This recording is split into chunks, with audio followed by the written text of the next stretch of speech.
नोरमा group, जो सोचता है वो करता है। आपके अपने सपनों का आशियाना। नमस्कार, आप देख रहे हैं भारत लाइव। बिहार विधानसभा चुनाव को लेकर जहां रैलियां पे रैलियां निकल रही है, वहीं सभी दल के नेता भी प्रेस कॉन्फ्रेंसेस करके पत्रकारों के बीच आकर जनता तक अपनी आवाज को पहुंचा रहे हैं। आपको बता दें कि इसी बीच जन स्वराज ने भी एक प्रेस कॉन्फ्रेंस रखा। आइए हम आपको सुनाते हैं कि उन्होंने प्रेस कॉन्फ्रेंस में क्या कुछ कहा है। मिनिस्टर इतने पढ़े लिखे विद्वान आदमी है, अपने आप को समझते हैं, कहते भी हैं। उनके राज्य में 20 साल के शासन के बाद हमारे शिक्षा की स्थिति, शिक्षा व्यवस्था इतनी खराब हो गई है और उनको दिखाई नहीं पड़ रहा है कि ये सब जो हो रहा है उससे और खराब होगा। जो भी थोड़ा बहुत 1-2%, 5% बचा हुआ है वो भी खत्म हो जाएगा। मुझको आश्चर्य होता है, बड़ा दुर्भाग्य है, दुख भी होता है। और बिहार की जनता को इससे निजात पाना जरूरी है, एकदम अत्यंत जरूरी है। इसके लिए जन स्वराज पार्टी बिहार की जनता से समर्थन मांगती है और विश्वास भी है कि समर्थन मिलेगा। धन्यवाद। आप कुछ कहना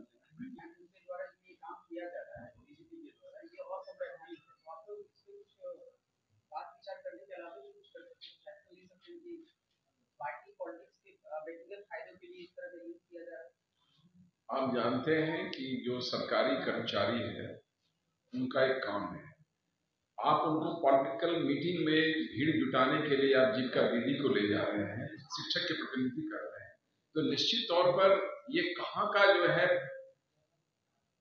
कहीं से भी तो राजनीतिक सूचिता है नहीं। यहाँ पर जो है आप अपने कार्यकर्ता को लाते, आप अपना कर्तव्य ढूंढते, उनको उनके संरक्षण में बसों को भर के ले जाते हैं। जीविका दीदी वहां कोई उद्घाटन के काम में जो भाग तो लेने नहीं जा रही है, वो तो जा रही है भीड़ के रूप में जो है, और भीड़ को सिर्फ ले जाने के लिए शिक्षक है वहां पर। तो सरकारी कर्मचारियों का अपने पार्टी के कार्यक्रम में लगाना जो है, ये तो सिंपल ढंग है कि ये गलत है।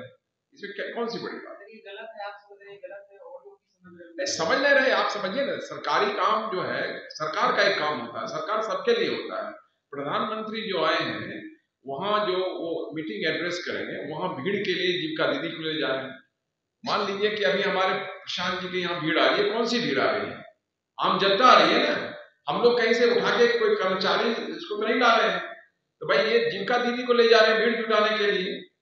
और शिक्षक, स्पष्ट लिखा हुआ चिट्ठी में, शिक्षक जो है सरकारी कर्मचारी के रूप में प्रतिष्ठित में होंगे और देखेंगे कि जीविका दीदी को वहां से भी जो है कार्यक्रम स्थल तक ले जाएंगे। तो सरकारी काम के लिए यदि सरकार का कोई का यूज होता है, और उसका शिक्षक का काम तो ये नहीं है कि भीड़ जुटाना और भीड़ को सिर्फ ले जाना।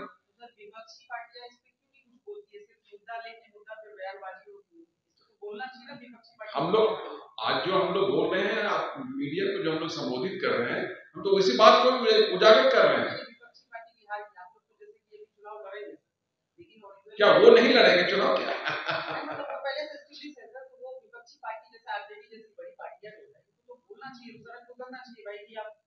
बिहार के विपक्ष जनता, हमारा जो जन स्वराज पार्टी है, ये व्यवस्था परिवर्तन के लिए आई, और व्यवस्था परिवर्तन में हम लोगों ने जनता को जागृत किया है। जो सरकार बनने वाली है जन स्वराज पार्टी की, वो जनता की सरकार होगी। मतलब जनता के जितना भी एस्पिरेशंस है, मेन एस्पिरेशंस है, उसको लेके सरकार बनेगी। तो भाई जब हम जाते हैं तो भीड़ इसलिए आती है कि जनता के मुद्दे को हम लोगों ने किया है। वह सिर्फ प्रधानमंत्री नहीं है, बल्कि भारतीय जनता पार्टी के प्रमुख नेतृत्व और नेता। और जिस प्रकार से लगातार प्रधानमंत्री आ रहे हैं, तो इसलिए आ रहे हैं कि बिहार में चुनाव होनी है और भारतीय जनता पार्टी और महागठबंधन की खस्ता हाल, और अपने राजनीति को प्रधानमंत्री जी ने आगे बढ़ाने के लिए कर्मचारियों को लगा रहे हैं, पदाधिकारियों के लगा रहे हैं, जो संवैधानिक और कानूनी भी गलत है। ऐसा नहीं करना चाहिए, क्योंकि ये कर्मचारी और पदाधिकारी कोई पॉलिटिकल पार्टी का कार्यकर्ता नहीं है।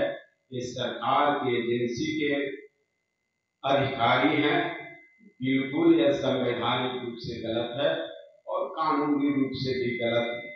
लेकिन ऐसा क्यों कर रहे हैं? शिक्षकों को लगाना और शिक्षा व्यवस्था को चौपट करना। इनके आने से आप प्रधानमंत्री जी, आप एयरपोर्ट के उद्घाटन के लिए आ रहे हैं।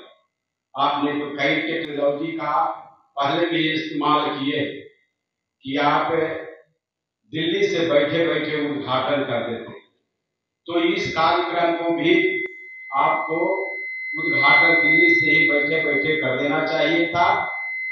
जो आप कर्मचारियों कर रहे हैं यह सरासरी गलत है। सरकारी कर्मचारियों क्या कर रहे हैं यह सरासरी गैर कानूनी संवैधानिक है।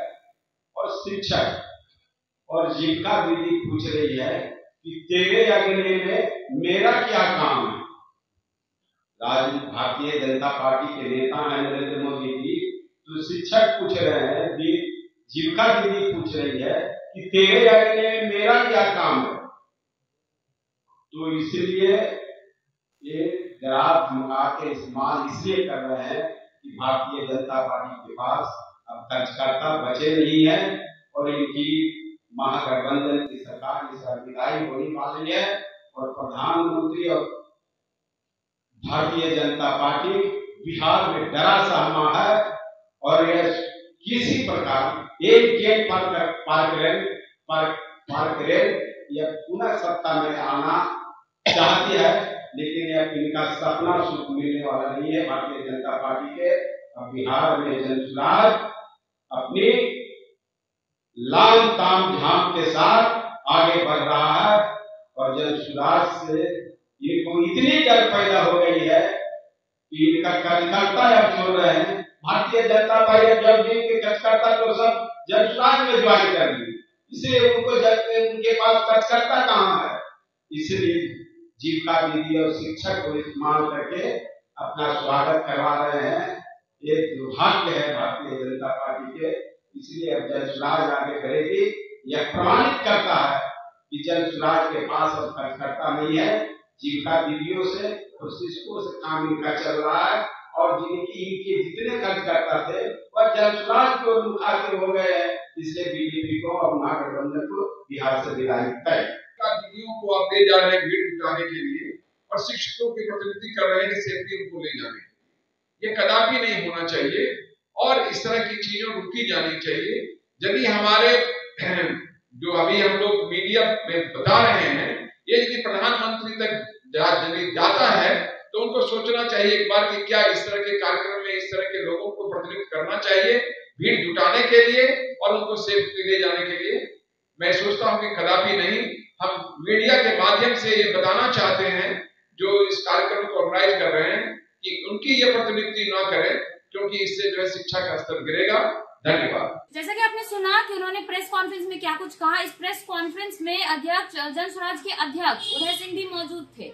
उनके साथ और भी नेता लगन भी मौजूद थे। उन्होंने इसमें प्रधानमंत्री जो कल 15 सितंबर को पूर्णिया आ रहे हैं इनके दौरे के बारे में भी बात की।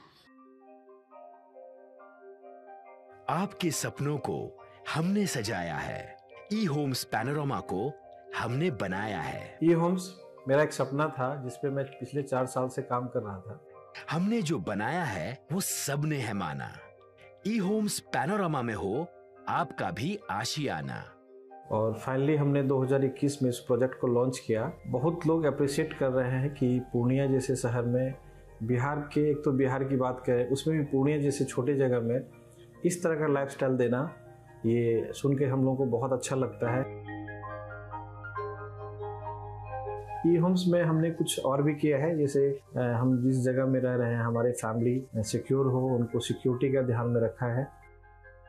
आपकी सुविधा और सुरक्षा आपके लिए खास है, ये आपका विश्वास है। इसमें आर्टिफिशियल इंटेलिजेंस का 7 लेयर सिक्योरिटी का हमने इस्तेमाल किया है। लस ग्रीन कैंपस को बनाया है। यदि हमारा बाउंड्री वाल है तो वो वर्टिकल गार्डन है।